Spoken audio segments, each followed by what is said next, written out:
كمي توعلو خبركم تخطاتلتي عرفا ميديا حبرة أوروبا أب كل تجري زر أزلو معوالتات كم زسكفو قليتو بخل وجن زر تتابوتات كتهدادا دمات أويحو حدش تشمع حلف تجري تلفزيون سرحو لايقو إيران كانت مقرات حدش نسمع وطن أقربا زبلن كالو زيناتاتن كنكافلكم هنا حبيركم ناتنحو سنة مكتال كون لكم تمني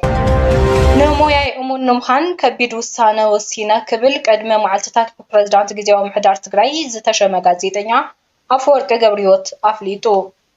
غازيتنيا أفورك قبريوت نعسر تربعة عمتات كابزا قلقللو إيجنس مرخبو حفاش تقرأي بعشر دليتو خمزلا يفليتو زلا غازيتنيا أفورك عربي إسان سيستا موازي خلتشن عسر شموت عم تمرد قدمة فيسبوك قطو بإنجلزينيا زرقو حبريتا نموياين نزتوهابن حلافنت أمون نمخان كبيت وسانة وسينة إلو الله غازيتنيا أفوركي قبريوت سالة لكاتي كلتشن عسر شموت عم تمرد تشيمو عسر شد موازي خلتشن عسر شموت عم تمرد نستل على أباد قبر سلاسة تكو جزيو أكايد سرح إيجنس مرخب حفاش كوينو تشيمو مباروز ذكر كوانتخونا كاب سلطانو استل على أباد قبر سلاسة جن عدم سلطانو زود برزدانت جزيو محدار ودبحو حد كاب زهبتن حلفنت كسانابتن أيكلم بمغال سلطانو نمركب فقادن يخم زينا باري قلت حزخة غازيتنيا أفوركي بحو حد وسد زلو سقمتي عب سلطانو خلصن حزخة البايتا كم زيلو تغنزيو زوصدو سقمت ديو ناي بحق انمو يوخبل وسينو زت تحتاتت قداي كوينو مهلاو زقلت وغنات أيتسعنون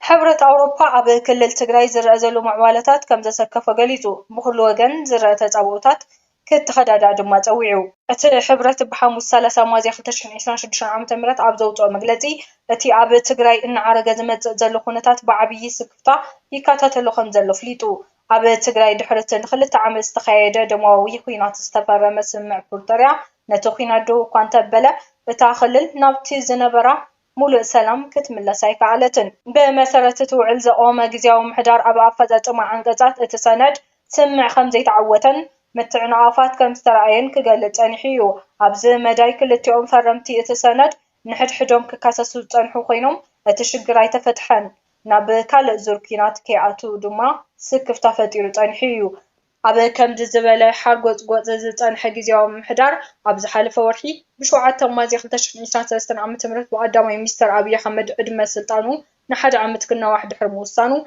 اتوطري مليسو خجدد ترأيو حوحت أبزوت مقلتي أبت بقدمي مستر استوسد سقمتي كم زي تساتفن كم استقللن بمقلات اتوستانه بزي أفلطون من مخارن استقبره نوع البورتريا بقول لزي تحسن مخانو قاليتو خم زي أبولو أفلطو حزي حبرة عب مقلتي ونتي عب حدار كلتشحن عشران كلتن عم تمرت عب بورتريا استخدمه سمعك وعم مقرات تزاوتات عب حرقاز تزغون يكون سقوم تبهت كوجدون توعو بتوسخ كال زرع عنا وخينات كوجدن أما نقول كلهم وجنات زلوا في اللي ببوليتيكا وزتفتح جدا مخانو أسمير له بتوسخي إمباسي عباي بريطانيا عباد سوا تمساسا المقلت وتيلا منغستي يونايتد كنجيدن بريطانيا أب كلل تግራይ ዝረኣዩ ዘለው ምዕባለታት በኣረባ ይካታተሎም ከም ዘለ ገሊጹ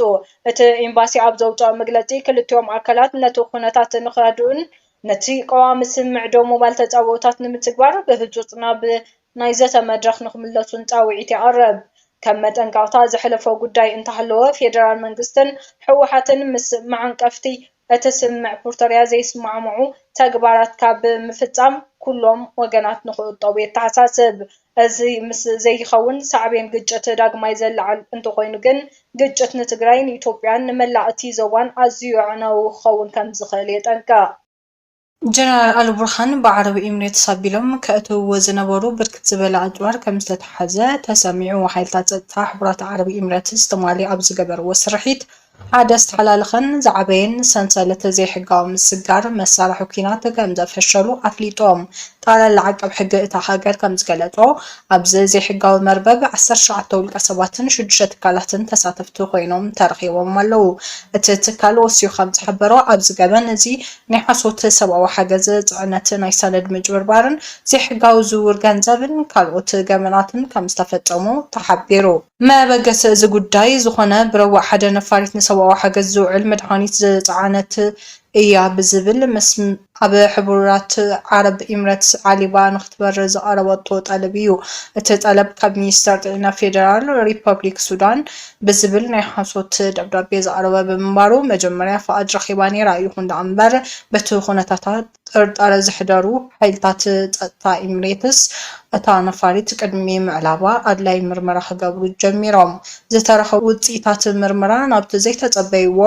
ዓብዪ ናይ መሳርሒ ኩናት ምስግጋር መርበብ መሪሕዎም እዩ። ዝተረኸቡ ሓቅታት ድማ እቶም መሳርሕታት ኩናት ብውሕዱ 6 ግዜ ብዝተፈጸመ ናይ ገንዘብ ዝውውር ዝተዓደጉ እዮም። እዚ ናይ ገንዘብ ዝውውር ብባንክታት ሕቡራት ዓረብ ኤምሬትስ ኣቢሉ ምፍጻሙ ንሓይልታት ጸጥታ ዘሰንበደ ኮይኑ ኣሎ። እታ ነፋሪት ድሕሪ ምዕላባ ዝተገበረላ ፍተሻ ኣብ ውሽጢ መድሓኒት ኣምሲልካ ዝተዓሸጉ ክላሽንኮቭ ጠመንጃታት፣ መትረየሳት ቦምባታትን ብሚልዮናት ዝቁጸሩ ጥያይትን ተረኺቦም። ጠቕላላ ዋጋ እቶም መሳርሕታት $13 ሚልዮን ምዃኑ ካብቲ ናይ ባንኪ ሰነዳት ተረጋጊጹ። ሓይልታት ጸጥታ ከም ዝገለጽዎ ዋጋ እቶም መሳርሕታት ካብ $10 ሚልዮን ኣይበልጽን። እቲ ዝተረፈ $3 ሚልዮን ድማ ኣብ ከምዚ ዝበለ ዘይሕጋዊ ንግዲ ዝኽፈል ናይ ደላሎ ኮሚሽን ክፍሊት ልዑል ምዃኑ ዘርኢ እዩ። እታ ነፋሪት ነቲ ዘፀዓነቶ መሳርሒ ኩናት ናብ ፓርቲ ሱዳን ቅድሚ ምውሳዳ ብሓይልታት ጸጥታ ኤምሬትስ ኣብ ትሕቲ ቁፅጥር ዒላ ኣላ። ኣብዚ ተግባር እዚ ኢድ ካብ ዝነበሮም 13 ውልቀ ሰባት እቶም 9 ድሮ ኣብ ትሕቲ ቁፅጥር ክውዕሉ ከለዉ ኣብ ኤምሬትስ ዝተመዝገቡ 6 ትካላት እውን ምርመራ ይግበረሎም ከም ዘሎ ጋዜጣ ዘናሽናል ጸብጺቡ።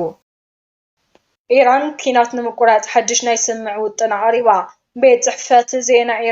ኢራና ከም ዝሓበሮ ኢራን ነቲ ልዕሊ 2 ወርሒ ዝገበረ ኩናት ደው ንምባል ብወገን ፓኪስታን ኣቢላ ሓድሽ ናይ ስምዕ ኣቕሪባ። ሰበስልጣን ፓኪስታን ንመሻርክቲ ቢቢሲ ንዝኾነ ሲቢኤስ ኒውስ ከም ዝገለጽዎ ኢራን ንኻልኣይ ዙር ቅድመ ኩናት ዘይብሉ ዘተ ዘቕረበቶ ውጥን ኣሜሪካ በፂሕዋ ምህላው ገሊጻ። መራኸቢ ብዙሃን ኢራን ኣብ ዝወጽኦ ጸብጻብ እስላማዊት ሪፐብሊክ ኢራን ሐሙስ ምሸት ነቲ ሓድሽ ናይ ዘተ ውጥን ኣብ መንጎ ኣሜሪካን ንእትሸማግላ ዘላ ፓኪስታን ኣርኪባላ ኢሉ። እቲ ሓድሽ ውጥን ዝሓዞም ዝርዝር ነጥብታት ግን እቲ ጸብጻብ ኣየነጸረን። ኢቢኤስ ኒውስ ዘዘራርቦም ሰብ ስልጣን ፓኪስታን ኢራን ሓድሽ ውጥን ምቕራባ ኣረጋጊጾም። እቲ ዝተመሓየሸ ምላሽ ቴሄራን ንሰበ ስልጣን ኣሜሪካ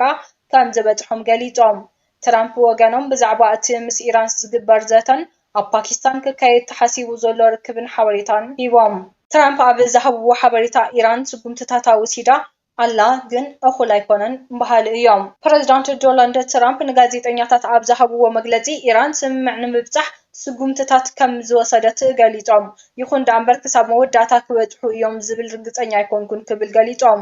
ኣብ ፓኪስታን ክግበር ብዛዕባ ዝኽእል ሓድሽ ዘተ ኣመላኺቶም ትራምፕ ክዛረቡ ከለዉ ኣሜሪካ ንፓኪስታንን መራሕታን ዓብዪ ኣኽብሮት ከም ዘለዋ ገሊጾም። እንተኾነ ግና እቲ ጉዕዞ ንባዕሉ ኣዝዩ ነዊሕ እዩ ክብሉ ስጋቶም ከም ዘለዎም ኣነጺሮም። ኣብዚ ሕጂ እዋን ኩሉ ዝግበር ዘሎ ድርድር ብቴሌፎን ጥራይ ይካየድ ከም ዘሎ እውን ወሲኾም ገሊጾም። ቀንዲ ነጥብታትን ትሕብሩ ኢራን ገለ ምምሕያሻት ኣርኣያ ግና ንኣሜሪካ ዝዕግብ ውፅኢት ገና ይመፀን። ፓኪስታን ከም መሸማጋሊት ትኽበር እያ ገናኸ ናብኡ ትጓዒስካ ናይ ገጽ ንገጽ ዘተ ንምግባር ርሕቀት ከም ዕንቅፋት ብትራምፕ ተጣይሱ። ስለዚ ድማ ንግዚኡ ዘተታት ብቴሌፎን ጥራይ ይካየዱ ኣለዉ። ብኻሊእ ዜና ትራምፕ መሪሕነት ኢራን ዝተፈላለየ እዩ ክብል ዝሃቦ መግለጺ ሕዚ ደጊምዎ ኣሎ። በዚ ድማ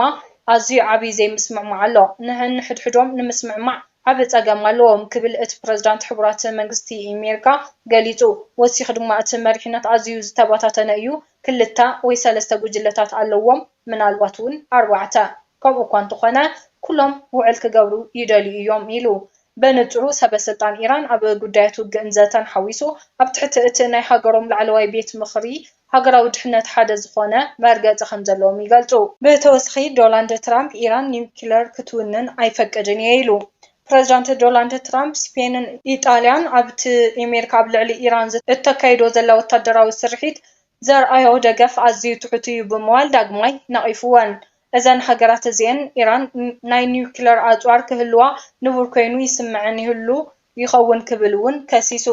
ትራምፕ ንጋዜጠኛታት ኣብ ዝሃቦ ቃለ ብጣልያን ሕጉስ ኣይኮንኩን ብስፔን እውን ከምኡ ኢሉ። ወሲኹ እውን ኢራን ናይ ኒውክለር ኣጽዋር ክህልዋ ከም ጽቡቕ ገይሩ ዘርአዮ ዝኾነ ሰብ ንፉዕ ኣይኮነን ኢሉ። ናይ ኒውክለር ኣጽዋር ክህልዋ እንተ ተፈቒዱላ ዓለም ሪኣቶ ዘይትፈልጥ ፀገም ከምፅዩ እዚ ድማ ኣይኸውንን እዩ ክብል ኣጠንቂዑ ብሓፈሻ ትራምፕ ነተን ሃገራት ኣብቲ ኣሜሪካ ኣብ ልዕሊ ኢራን ተካይዶ ዘላ ወታደራዊ ስርሒት ብውዕ ደገፍ ኣይህባን ኢሉ ይኸስስ ስለዚ ትራምፕ ካብዘን ሃገራት እዚአን ሰራዊት ኣሜሪካ ክስሕብ ከም ዝኽእል የፈራርሕ ዝተፈላለዩ ሃገራት ብግድየን ፃዕፂ ይገብራ ከም ዘለዋ ይሕብር ኣብ ዩኒቨርሲቲ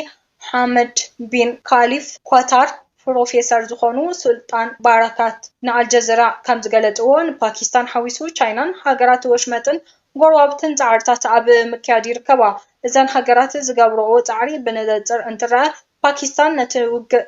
ንምብቃዕ ኣብ ዝግበር ዘሎ ፃዕሪ ዓብይ ተራ ትፃወት ኣላ ቻይና ብወገና ብስቕታን ኣብ ድሕሪ መጋረጃን ኮይና ጽልዋ ክትሕድር ትጽዕር ኣላ ሃገራት ወሽመጥን ጎረባብትን ድማ ብሰንኪ እቲ ወጥሪ ብዙሕ ዝተኻሰየ ሃገራት እየን እቲ ግዝያዊ ምቁራፅ ተኽሲ ክነዋሕ ኣብ ልዕሊ ኣሜሪካ ሓያል ፃዕፂ ድማ ይገብራ ኣለዋ ሕዚ ምስቲ ኢራን ወጢናቶ ዘላ ካልኣይ ዙር ዘተ ተኽሲ ዶ ምዋል ይሳኻዕ ዶ ወይስ ሃለሎ ትራምፕ ይዕንቅፎ ቀጻልቲ መዓልትታት ዝምልስዎ ሕቶ እዩ ዝኸበርኩም ተኸታተልቲ ቀርፋ ሚድያ ሓበሬታና ነዚኦም ይመስሉ ነይሮም ሓቢርኩምና ስለዝፀናሕኩም ነመስግን ቤተሰብ ንምዃን ሳብስክራይብ ኣይትረስዑ ኢኹም ሼር እውን ከምኡ ሰላም